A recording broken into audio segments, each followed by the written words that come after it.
मैं फिर से आप सभी का स्वागत करती हूँ आपके चैनल विजन फॉर इंग्लिश पे। आज हम शुरू करेंगे एक नया चैप्टर एंड एपिताफ। ये क्लास 12th का 100 मार्क्स पोएट्री सेशन का 5th पोएम है। ये वॉल्टर डी ले मेयर के थ्रू लिखा गया है। आइए हम अपने चैप्टर में देखते हैं। हमारे जो चैप्टर के जो ऑथर है वॉल्टर डी ले मेयर। अब पहले हम अपने ऑथर के बारे में जानते हैं। वॉल्टर डी ले मेयर, इनकी जो जन्म हुई थी, ये जब बॉर्न हुए थे, कब हुए थे? 1873 में इनकी जन्म हुई थी। इनकी मृत्यु 1956 में हुई थी। Walter de la mayor was born in village of चार्टन in Kent, England. तो इनकी जो जन्म हुई गांव में हुई थी। चार्लटन गांव का नाम था। इन केंट, इनका शहर जो था केंट था, और ये जो उनका देश था वो इंग्लैंड था। तो Walter de la Mare born in village of Charlton in Kent, England.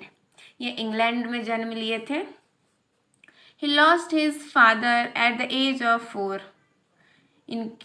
ये जब 4 साल के थे तो इनकी पिता की देहांत हो गई थी।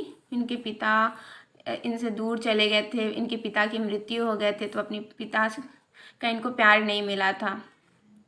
And had to move with his family to London. और ये जब 4 वर्ष के थे तो इनके पिता का देहांत हो गया था, और इस देहांत की वजह से इनको अपनी फैमिली के साथ, पूरे फैमिली को लेकर लंदन जाना पड़ा था। पूरे फैमिली के साथ वो लंदन शिफ्ट हुए थे। He is known for his sensitive concern with the world of children. ये जो पोएट है वो बहुत ज़्यादा सेंसिटिव पोएम लिखा करते हैं। बहुत ज़्यादा सेंसिटिव है, बहुत ज़्यादा ही ये पूरे वर्ल्ड में प्रचलित है। सेंसिटिवनेस के वजह से बहुत ज़्यादा भावुक ये कवि हैं हमारे, और ये चिल्ड्रन के बारे में कुछ ज़्यादा ही लिखा करते हैं। And the world of super natural, और जो नेचर है, जो हमारा वातावरण है, उसके बारे में लिखते हैं। तो सेंसिटिव मतलब ये बहुत ज़्यादा भावुक है। कोई भी चीज़ को देखते हैं तो बहुत ज़्यादा भावुक में चले जाते हैं, उसके बारे में सोचने लगते हैं। कोई भी अच्छा चीज़ होता है या फिर बुरा, तो उनको भी फील होने लगता है, वो फील करने लगते हैं। तो वो बहुत सेंसिटिव है। चिल्ड्रन और सुपर नेचुरल के बारे में लिखा करते हैं अपने पोएम में। He sang of children and peacock pie depict world of dreams. तो इनका जो पोएम है song of children and peacock pie बहुत ज़्यादा फेमस पोएम है। और ये ड्रीम मतलब कि पोएट है वो ड्रीम्स के थ्रू लिखते हैं। ड्रीम्स में काउंट किया जाता है ये सब जो है poem. But even in this song here is a note of melancholy. तो ये जो सॉन्ग्स तो लिखते ही हैं, पोएम तो लिखते ही हैं, बट इनके जो पोएम है बहुत ज़्यादा सेंसिटिव हुआ करते हैं। जो पोएम लिखते हैं पूरा डीप में जाके लिखते हैं, डेप्थ में लिखते हैं, जाके लिखते हैं। और इनका जो पोएम जो होता है, जो सॉन्ग्स होता है, जो इनका कविता होता है, उसमें एक उदासीपन दिखता है, सैडनेस दिखता है। जैसा कि इनके पिता का देहांत हो गया था तो अपने पिता का प्यार नहीं मिला, तो उससे रिगार्डिंग आप समझ सकते हैं कि कोई भी चीज़ वो लिखते हैं तो उसमें उनके जो पोएम होता है उसमें हमेशा उदासीपन हुआ करता है, हमेशा सैडनेस दिखता है। The poet make us aware of the inhuman condition of modern life. इनका जो पोएम है वो हमें अवेयर करता है कि मॉडर्न लाइफ जो अभी चल रहा है, जो युग चल रहा है, जो इतने मॉडर्न हो गए हैं हम लोग, पूरे टेक्नोलॉजी से भरे पड़े हैं, मॉडर्न हो गए हैं, बहुत ज़्यादा हम लोग आगे बढ़ चुके हैं। तो इसमें हम लोग, इनके जो पोएम है वो अवेयर करता है, हम लोग को सीख देता है, सिखाता है हम लोगों को कि कभी भी कोई इंसान बदल सकता है। आज के युग में कोई एक बार अगर बोलता है, कोई साथ देता है, तो हमें पता नहीं है कि नेक्स्ट डे वो साथ देगा कि नहीं देगा। वो प्रॉमिस तो कर रहा है साथ देने का, बट साथ देगा कि नहीं देगा एग्जैक्टली वो हमें पता नहीं होता है। तो इनका पोएम जो होता है वो अवेयर करता है पर्सन को इस मॉडर्न लाइफ में। He show his genius for avenging fresh interest in all themes. इनका जो पोएम्स होता है, जो ये कविता लिखते हैं, उसमें ना, उसमें इंटरेस्ट दिखाता है ओल्ड थीम के बारे में। ओल्ड जो पुराने जो थॉट होते हैं, पुराने जो सोच होते हैं, वो सब का थीम बताते हैं, और वो इंटरेस्ट पैदा करना चाहते हैं सभी लोग में। उनका पोएम इंटरेस्ट बढ़ाता है सभी को ओल्ड थीम के वजह के कारण। वो क्योंकि वो ओल्ड पर्सन थे, वो बहुत ज़्यादा पिछले युग के थे, तो इस वजह से उनका जो पोएम होता है वो ओल्ड थीम क्रिएट करता है, आदमी को कनेक्ट करता है पुरानी चीज़ों के बारे में जानने का, सोचने के लिए इंटरेस्ट पैदा करता है। Queen Elizabeth second honoured him with the order of merit in 1953। तो क्वीन एलिजाबेथ जो थी, इनको एक प्राइज़ दी थी, ऑर्डर ऑफ मेरिट, जो प्राइज़ से इनको सम्मानित की थी 1953 में। 1953 जो ईयर था, उनको एक प्राइज़ मिला था, प्राइज़ मिला था ऑर्डर ऑफ मेरिट, जो क्वीन एलिजाबेथ के थ्रू दिया गया था।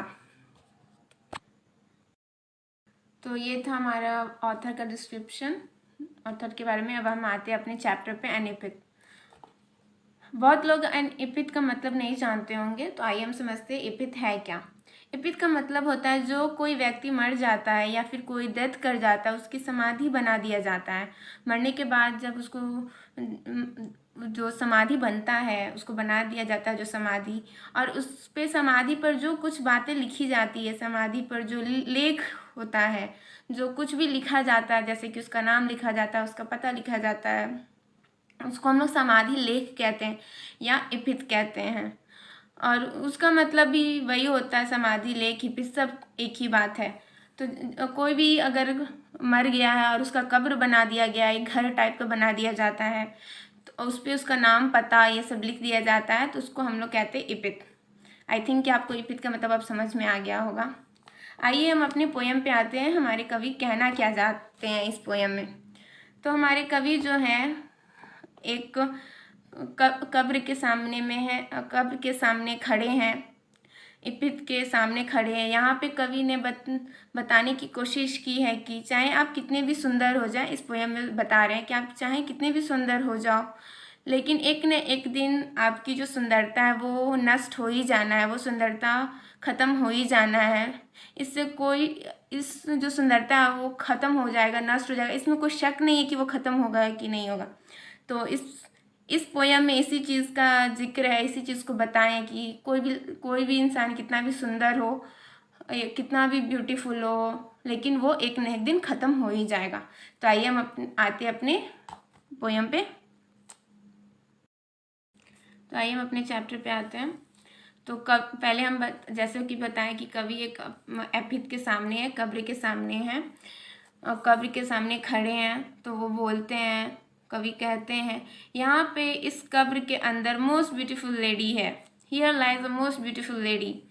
तो कब्र के सामने जो है मोस्ट ब्यूटीफुल लेडी है, यहाँ इस कब्र के अंदर सबसे सुंदर, सबसे प्यारी औरत है, जो light to step and hurt was she, कि जो कि आराम कर रही है, जो मोस्ट ब्यूटीफुल लेडी है, जो कब्र में है, कब्र के अंदर, वो बहुत सुंदर लेडी है, वो कब्र के अंदर आराम कर रही है। यहाँ आराम का मतलब मर गई से है, तो उसको दफना दिया गया है। जो मोस्ट ब्यूटीफुल लेडी है, जो कब्र के अंदर है, वो आराम कर रही है, मर गई है, तो उसको कब्र के अंदर दफना दिया गया है। अब कवि बोलते हैं कि लेकिन जब वो औरत जिंदा थी, जब वो लाइव थी, जब वो जिंदा थी, जी रही थी, अभी तो वो औरत आराम कर रही है, लेकिन जब वो जिंदा थी, लाइव थी, लाई का मतलब होता है झूठ बोलना और एक होता है आराम करना। तो जब वो जिंदा थी तो उसके जैसा कोई सुंदर था ही नहीं, कोई भी सुंदर नहीं था, इतनी वो सुंदर थी। हाँ, हालांकि वो स्वच्छंद विचरण की लेडी थी, वो इधर उधर बहुत घूमा करती थी, घूमने वाली औरत थी। जब वो जिंदा थी तो बहुत घूमा करती थी, लेकिन उस पर कोई कमिटमेंट भी नहीं करता था, कोई कमिट भी नहीं करता था, क्योंकि उसका जो स्वभाव था बहुत अच्छा था, इसलिए कोई कमिटमेंट भी नहीं करता था, कोई कमेंट पास नहीं करता था। लेकिन कवि एक और बात बताते हैं, यहाँ पे एक और बात बताते हैं। I think she was the most beautiful lady that ever was in a western country.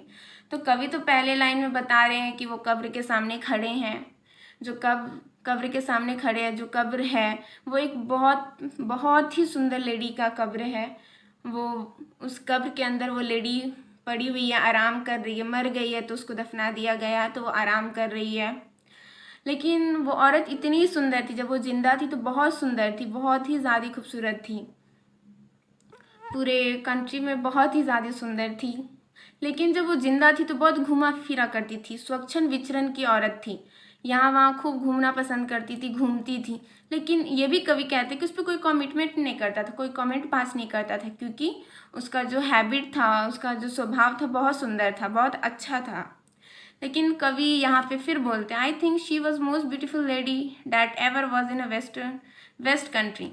तब यहाँ पे कवि कहते हैं, लेकिन कवि बताते हैं कि वो और भले स्वच्छंद विचरण की थी, वो जो औरत थी वो स्वच्छंद विचरण की थी, इधर उधर घुमा तो करती थी, लेकिन कवि के हिसाब से उसकी सुंदरता की तुलना में कोई भी सुंदर लेडी नहीं पाई।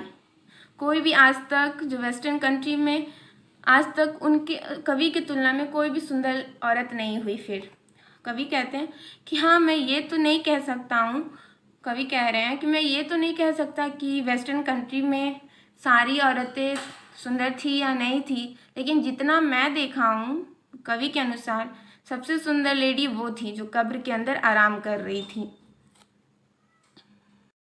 आगे लाइन में कहते हैं, but beauty vanish beauty passes. तो कवि कहते कि वो इतनी सुंदर थी, पूरे वेस्ट कंट्री में उसके जैसा कोई नहीं था, बहुत ही ब्यूटीफुल थी। लेकिन हुआ क्या, लास्ट में उसका जो ब्यूटी था, उसका जो सुंदरता था वो वैनिश हो गया, ख़त्म हो गया। जो सुंदरता था आखिर में, जो लास्ट टाइम था, आखिरकार वो क्या हो गया, पास हो गया, ख़त्म हो गया, सुंदरता नष्ट हो गया, उसकी सुंदरता पास कर गई। ये पूरा पोएट कहते हैं कि सुंदर तो थी, लेकिन लास्ट तक उसका भी सुंदरता वैनिश हो गया, ख़त्म हो गया, पास हो गया, नष्ट हो गया। तो कवि कहना चाहते हैं, आप कितने भी सुंदर हो जाओ, आपकी सुंदरता मायने नहीं रखती है, कोई मायने नहीं रखती है कि आप कितने सुंदर हो, कितने सुंदर नहीं हो। वो जो सुंदरता थी वो रेयर थी, रेयर था। How rare it be and when I crumble who will remember. तो कवि कहते हैं कि वो जो सुंदरता था उसका वो रेयर था, दुर्लभ था, उसका कोई मतलब नहीं बनता है, और उसकी इतना सुंदरता मिलने वाली भी नहीं थी। वो जो सुंदरता थी वो दुर्लभ थी, कहीं मिलने वाली भी नहीं थी। शायद किसी के पास, शायद ही कोई होगा जिसके पास उतनी सुंदरता होगी जितनी कि उस लेडी के पास थी। तो कवि कहते हैं कि शायद ही कोई होगा जिसके पास उतनी सुंदरता थी। तो कवि कह रहे हैं, तो हुआ क्या, लास्ट में क्या हुआ, वो रेयर थी, लेकिन रेयर था, आखिरकार में हुआ क्या, लास्ट में यही हुआ कि उसकी सुंदरता जो थी वैनिश हो गया। तो कवि यहाँ पे कहते हैं कि ब्यूटी जो है वो मायने नहीं रखता है, वर्चुअल होता है। जो वर्च्यू है, जो गुण है इंसान का, वो मायने रखता है। जो इंसान गुणी व्यक्ति है, जो गुण से संपन्न है, जो गुण रखता है, कोई भी अच्छी आदतें हैं, तो वो मायने रखता है, सुंदरता कोई मायने नहीं रखता है। कभी यहाँ बता रहे हैं, इन दोनों में कंपैरिजन कर रहे हैं कि गुण और यहाँ पे ब्यूटी में। तो वो बोलते हैं कि ब्यूटी जो था वो तो लास्ट हो गया, वैनिश हो गया, पास हो गया, रेयर ब्यूटी था, किसी के पास वैसा था भी नहीं, लेकिन वो सुंदरता का कोई मायने है ही नहीं, वो ख़त्म हो जाना है एक दिन। लेकिन जो गुणी व्यक्ति है, जो गुण रखता है, जो अच्छे स्वभाव का रहता है, वो मायने रखता है। आपकी जो सुंदरता वो मायने नहीं रखता है, क्योंकि आप जो है जब आप मृत्यु को प्राप्त हो जाते हैं, जो आप मर जाते हैं, तो लोग आपके गुणों से याद करेंगे। जो लोग होगा, जो आदमी सब है, वो आपके गुण से याद करेंगे, आपकी सुंदरता को कोई नहीं याद करेगा। आपको कोई पूछने वाला नहीं है कि हाँ वो ऐसा था, वो सुंदर था, मरने के बाद कोई कुछ नहीं बोलेगा। बस जिसके अंदर गुण होगा उसी को आदमी याद करेगा लास्ट में, मरने के बाद। और कवि ये भी कहते हैं कि when I crumble who will remember. तो कवि अब यहाँ पे कवि कहते हैं आई क्रम्बल, मैं जो हूँ क्रम्बल हो जाऊँगा, मीन्स मेरे जब टुकड़े टुकड़े हो जाएंगे, जब मेरे टुकड़े बट जाएंगे, मेरे शरीर के टुकड़े टुकड़े हो जाएंगे। तो कवि यहाँ बोल रहे हैं, तो कवि भी बताते हैं कि जब मैं कब्र में चला जाऊँगा, मतलब जब कवि की मृत्यु हो जाएगी, तो हु विल रिमेंबर, कौन याद करेगा, किसको? This lady of the west country. तो हु विल रिमेंबर, कौन याद करेगा लेडी को? वेस्ट कंट्री की जो लेडी है उसको कौन याद करेगा? तो इस लेडी को कौन याद करेगा? कोई याद करने वाला नहीं है। वेस्ट कंट्री की जो लेडी है। मैं आज हूँ, कवि अपना बता रहे हैं, अपने बारे में बता रहे हैं। मैं आज हूँ तो याद कर रहा हूँ कि वो एक बहुत सुंदर औरत थी, लेकिन जब मेरी मृत्यु हो जाएगी, जब मुझे कब्र में जाना पड़ेगा, तब इसको याद करने वाला कौन रहेगा? कौन उसको याद करेगा? उसने तो ऐसा काम भी नहीं किया, कोई काम ऐसा नहीं किया जो उसको याद किया जाए, कि लोग उसको याद करें। तो सीधा सा बात है, कवि कहते हैं सीधा सा बात है, अगर मृत्यु के बाद आपको कोई याद करे, आपको कोई याद करता है, तो आपकी सुंदरता से आपको कोई याद नहीं करेगा। आपके जो गुण होंगे, जो आपके विचार होंगे, जो अच्छी आदतें होंगे, आपको इंसान उसी से याद करेगा। आपकी सुंदरता को कोई पूछेगा नहीं कि आप कितने सुंदर थे, कितने सुंदर नहीं थे। तो कवि यहाँ पे हमें सीख देते हैं और बताते हैं कि सब आज की दुनिया में सब ब्यूटी के पीछे भाग रहा है, सुंदरता के पीछे भाग रहा है, लेकिन ब्यूटी जो है वैनिश हो जाने वाली है, पास हो जाएगा, मर जाने के बाद ख़त्म हो जाएगी। जो अच्छी आदत रखते हैं, जो गुणी व्यक्ति हैं, जो गुण रखते हैं, जो दूसरे का सम्मान करते हैं, जो अच्छा चीज़ करते हैं, जो अच्छे कामों को करते हैं, उसको ही दुनिया याद रखती है। कोई कितना भी सुंदर हो जाए और किसी का बेइज्जती कर दे, उसको याद कोई नहीं करता है। तो कवि यहाँ सीख दे रहे हैं कि हमें हमेशा अच्छी आदतों को फॉलो करना चाहिए, अपना चित्रण जो है अच्छा रखना चाहिए। तो आज के लिए इतना ही। तो यदि यहीं पे हमारा जो चैप्टर ख़त्म होता है। आई विश कि आपको समझ में आया होगा। अगर कोई भी डाउट हो तो प्लीज़ हमें कमेंट बॉक्स में बताएं। और thanks for watching the video. और प्लीज़ शेयर करें वीडियो को। आपको अच्छा लगे तो प्लीज़ शेयर करें, दूसरे को बताएं इस वीडियो के बारे में। और हमारे जो चैनल है उसको प्लीज़ सब्सक्राइब करें। Thank you for watching the video. मिलते हैं कल।